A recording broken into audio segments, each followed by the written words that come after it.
বৈষম্য বিরোধী ছাত্র আন্দোলনে আহত চিকিৎসাধীন শিক্ষার্থী সহ অন্যান্য আহতদের শারীরিক অবস্থার খোঁজ খবর নিতে হাসপাতাল পরিদর্শন করেছে আন্দোলনকারী শিক্ষার্থীদের একটি প্রতিনিধি দল।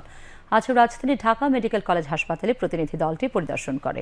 পরিদর্শন শেষে তারা বলেন, শিক্ষার্থীদের পক্ষ থেকে আন্দোলনে আহতদের সুচিকিৎসার বিষয়ে তদারকি করা হচ্ছে। চিকিৎসার কোথাও কোনো অনিয়ম বা অবহেলা দেখা দিলে সাথে সাথে ব্যবস্থা নিতে হাসপাতাল কর্তৃপক্ষের সহযোগিতা নেওয়া হচ্ছে বলেও জানান শিক্ষার্থীরা।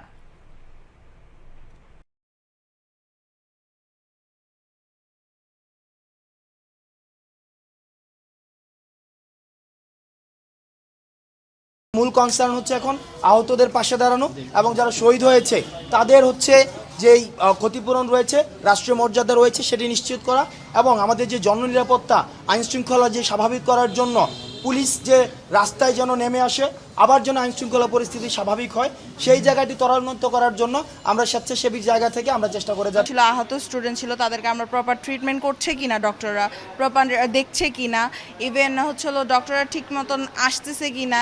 আর যারা গরিব, যারা তো সবসময় সবার কাছে তো টাকা ছিল না, থাকে না, তাদের জন্য আমরা একটা ফান্ড করছি এবং ফান্ড করে তাদের হচ্ছিল যেন ওরকমভাবে ট্রিটমেন্টগুলো হয়।